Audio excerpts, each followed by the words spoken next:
Everyone has something that they find comforting, that can improve our mood and make the day a little easier. It could be playing a game, exercising, going on walks, or listening to music. Point is, when we're sad, we like to be able to rely on something, and even though something happy, full of sunshine and rainbows, would probably be better at making your day better, we also tend to like things that are really sad and depressing when we're in certain moods. There's probably some specific brain sciences behind why we like sad stuff so much, but that would require me to do research to find out about, and research is boring. So I'm going to say that it boils down to us wanting to surround ourselves with depressing things when we feel sad, so that we have something to empathise with that relates to our current state of emotions in some way. And this allows us to attain the phenomenon of what is known as the literally me effect, or as I like to call it, the Ryan Gosling effect. What I mean by this is just any type of media where you think, whoa, that's literally me, even though it probably isn't. And I'm just calling it the Ryan Gosling effect, just because of all the edits I've seen where there's just Ryan Gosling staring forward, and people just empathise with this a lot, even if that edit involves him just looking at the giant green M&M. But this effect can happen with everything, not just so-called, Sigma male characters. We can feel this effect for things that aren't even alive, and it can just be anything that is somewhat relatable to someone. And it doesn't matter how odd or unique the thing is, if someone relates to it, it provides them with a comfort of knowing, wow, there is something out there that can understand me. And this is usually the reason why we like sad songs, but I was thinking, there's plenty of sad songs that we don't really relate to in any way, where it's just telling a tragic story. And even though we haven't experienced something like what the song talks about, this can still affect us just as much as a song that you can personally connect with. And then, because our brains are really competitive, and because we really like to rank things against each other, I got thinking, sad songs are pretty cool. I wonder what the saddest song of all time is. And after spending an hour staring at the ceiling, thinking about this instead of sleeping, I thought of a song which was, to me, the perfect answer to this question.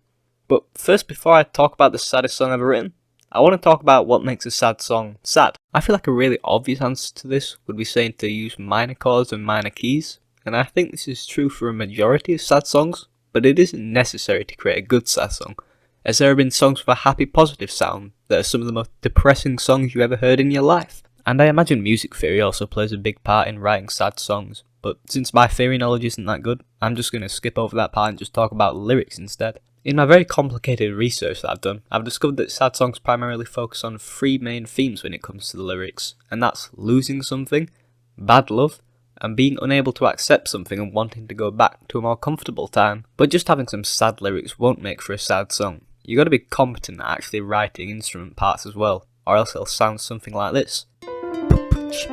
Sadness, depression, she left me, divorce, he's dead, they took the kids, they gave me 8 chicken nuggets instead of 9, I was very sad for the rest of the day. You see, that don't exactly sound very emotional. But hey, music's subjective. Maybe I just made someone cry their eyes out to my song. Also, lyrics aren't even necessary for making a sad song.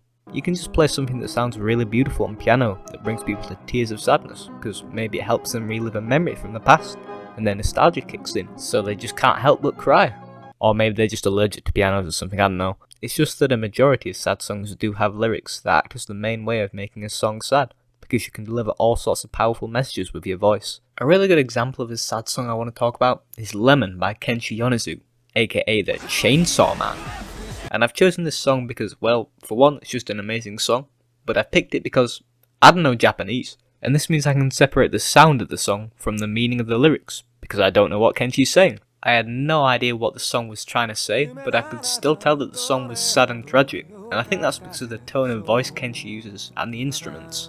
The core of the song is a gentle, soft-sounding piano which plays some sad and relaxing chords throughout the song. There's a pretty simple little guitar riff that appears and disappears, and the song has percussion with it that changes from having a clap to turning into a more produced sounding beat throughout the song. And all while this is happening, there's a ghostly sounding violin playing in the background, which leads up to a massively powerful chorus where all the instruments are nearly playing a kind of rock thing, but it's dominated by Kenshi's soft and sad vocals. At first I just thought this was a good sad song, but then I listened to it more and more, and then I learnt what the lyrics meant, and this went from just being a good song to a straight up masterpiece in my opinion. This song's about Kenshi losing a loved one, and at different points the song changes from the perspective of the person that's lost their loved one, and the loved one that's passed on. and most people probably won't notice it, but when the beat changes into the clap, this signifies that the perspective has changed from the alive person to the dead one. This doesn't really add a large amount of emotion to the song, but I just think it's a really neat detail. Every single lyric of this song is really powerful, and it comes directly from the heart from Kenshi, as he was inspired by the death of his own relative when he made the song. The song starts with Kenshi trying to convince himself that the relative hasn't even died and it's just a dream, but he does it in almost a warm way, with Kenshi thinking of the memories of the relative, comparing it to retrieving a forgotten item. And after this we've got the first verse, which could either be from the perspective of Kenshi, or it could be from the relative. But it says that without the other person, their life would have remained dark. And I think that this might be from the perspective of the relative that's passed on, and it's almost like the relative saying thank you for helping me live in a way to me. Then this leads to the pre-chorus, which is from Kenshi's perspective, where he says this is the most he's ever hurt in his life, and it really shows how much the relative means to him. And he sings it in a way where the vocals dip down, which prepares for the massively powerful chorus. The emotion that this chorus has is absolutely massive, and I think that both perspectives are singing at the same time here, and they link the experience of death to the bitterness of a lemon, which is a pretty odd thing, but for some reason it just makes sense. And after this, the next verse is from Kenshi again, and he basically says that every time he remembers the relative, he just cries. I can't really explain the emotion in this song very well, because the thing that truly makes this song so sad is the emotion that Kenshi puts into his voice. And that can't really be explained in words, you just gotta listen to the song properly. After this, the song goes into the next pre-chorus from the relative's perspective, and this lyric just highlights how much the loss affected Kenshi, because his close relative is looking over Kenshi as a ghost, and even the relative who spent the most important parts of Kenshi's life with him never saw him this sad. And then after this, there's a chorus, a bridge, and then another chorus to end the song, and I think these are from both perspectives at the same time. And to me, it looks like they're both saying thank you to each other in a tragic way where they don't outright say thank you for everything to each other. This song is brilliant. I ain't ever really experienced the loss of someone myself, so I can't exactly find it relatable, but I imagine that this song encapsulates the feeling perfectly, because Kenshi genuinely lost someone, and he managed to take those feelings of not wanting to let go and make a masterpiece out of it. This is like an S tier sad song, hits all the boxes, and I might even consider this song the saddest song I've ever heard. But there is one more piece of music that I think earns this title.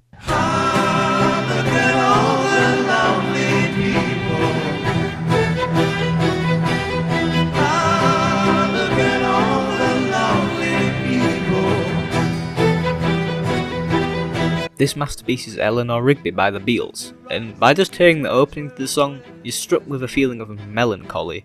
This song sounds happy, yet it feels sad. And it has a sense of eeriness to it, which I can only really compare to the creepy songs from Zelda games for some reason. What you're hearing is a live version of the song, because I can't play the song on YouTube without the video getting smited by the Beatles, but the original song does sound better, but this live version sounds excellent as well, so I'm going to be using this instead. I'm going to do a little explanation as to how the song sounds, but I'm really bad at explaining, so bear with me. Or don't and skip forward, I know. The original song starts with the voice of Paul and two backup vocalists, along with two violins that act as a chilling accompaniment to a fast and sudden intro that propels you right into the song. We then get into the verse where one of the violins plays a repetitive note before changing to another nearby note and playing that repetitively. Then we've got a second violin over the top that plays more powerful, sorrowful, longer lasting notes. After this we head into the main chorus, and this uses 4 variants of the E minor chord which descends downwards, and this is accompanied by Paul singing the violins. This heads back into the famous bridge part that opens the song, which you'll have probably heard on TikTok as a slowed and reverb version or something. After this, the song just repeats the verse and chorus, then ends. This song is only 2 minutes and 6 seconds, which is an unbelievably short time for how much this song conveys. This song might be the most unique piece of music I've ever heard in my life, and I think it's because Paul McCartney used all 100% of his brain power in the most creative way possible with the way he chose the notes and the sound. Rick Beato did a really good video where he breaks down the theory and stuff, and he even says that he has never heard a song constructed in a way similar to Eleanor Rigby. Okay, explanation of how the song sounds over. But why is this the saddest song ever written? Well, when I said earlier how most songs are about love, wanting to go back, or losing something, well, Eleanor Rigby does have all these themes in it, but it only dabbles in it, and its main focus is the scariest thing that a human can think about: amounting to nothing. Eleanor Rigby is the story of two people who have wasted their lives and grown old with not a person in the world who actually cares about them. Let's take a look at the lyrics. The intro of the song says, and And this actually doesn't mean too much, but it immediately sets the theme of the song, and right away you know this is going to be sad, and it's going to focus on lonely people. After this plays for a second time, we get into the verse, which introduces our first lonely person. Eleanor Rigby thinks of the rites in the church where a wedding has been. Lives in the dream. When people get married, they sometimes get confetti or rice thrown at them in a celebration. However, the closest Eleanor gets to a happy feeling like this is cleaning up by herself after the wedding has ended, all while she dreams of a world where maybe she could have been the one that was getting married. The second half of this verse says, Waits at the window, wearing the face that she keeps in a jar by the door. Who is it for? What this means is that Eleanor's always at the window because, well, she has nothing else to do. And the lyric, wearing a face that she keeps in a jar by the door, could either mean she's got makeup on, or she's always ready to interact with someone, if they ever do come by. But the lyric, who is it for, is really depressing, at least to me, because rather than being a question that is being asked, it feels more like a sarcastic statement in the context that means no one is coming, yet she does all this anyway. We then get to the chorus, which says, All lonely people, where do they all come from? All lonely people, where do they all belong? And I think the lyric, where do they all come from, is asking the question, what led to someone spending their life like this? And I'll talk about the lyric, where do they all belong, in a bit. And after this short chorus, we get into the second verse, which introduces the second character in this song, a priest. Father Mackenzie, writing the words of the sermon that no one will hear. No one comes near, look at him working, darning his socks in the night when there's nobody there.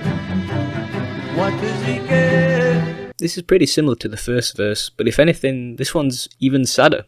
Father Mackenzie is a man forced to spend his time and efforts doing something that won't even matter, because no one is coming to listen to him. The next part of the verse says, darning his socks in the night when there's nobody there, what does he care? Darning socks means stitching up a small hole in a sock, and this verse is saying Father Mackenzie is doing this, but there's no point, as there is no one that will even notice if there's a hole, because no one cares about him. He's not married, no one else visits him, he's completely isolated, so why does it matter?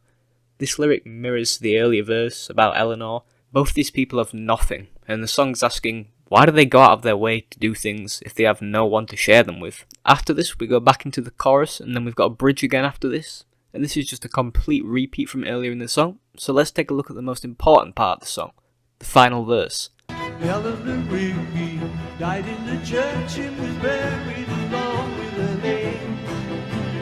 Nobody gave Father Mackenzie, wiping the dirt from his hands as he walks from the grave. No one was saved. Eleanor Rigby dies, and there at a funeral, no one shows up. Only Father Mackenzie's there, and he wouldn't even be there if it wasn't his job. Eleanor Rigby lived a life where no one will remember her. As soon as Father Mackenzie leaves, Eleanor Rigby is forgotten forever. The ending is also pretty ironically tragic as well, because there are two people who have lived their lives with the same thing in common. They have nothing. And perhaps if they met while Eleanor was alive, they could have found companionship in each other.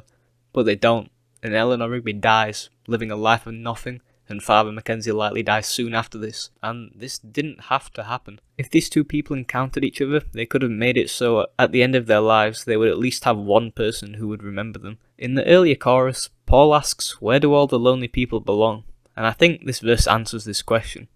They don't. But they could have done, with just one simple hello to each other. They could have had a place to belong with each other.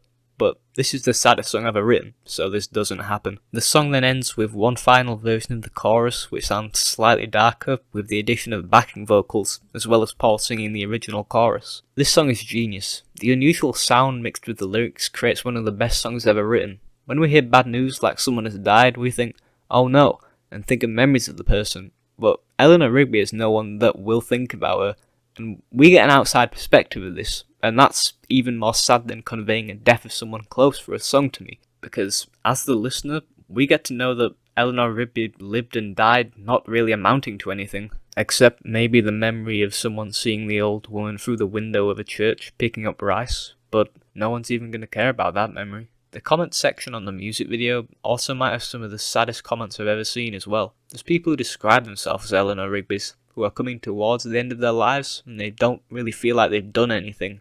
And it's not really like you can say sorry, it'll get better, because that doesn't really fix the problem, that they think they've wasted their lives. This song creates a fear that I've not really seen any other media do, and that's the fear of just ending up like Eleanor Rigby, a nobody. And even though this song is the most depressing piece of media I've ever heard, I think the end verse tries to convey a message that's actually pretty positive. Just talk to people. Eleanor and Father Mackenzie could have been happy if they talked to each other, and I think Paul tried saying in his song that if you at least try, there can be hope for you. Anyway, this song is a masterpiece. I'm going to go listen to it 10 times on repeat, and you should subscribe, because 0% of people are subscribed. You could be the first one. What are you waiting for? Click it now. Thanks for watching.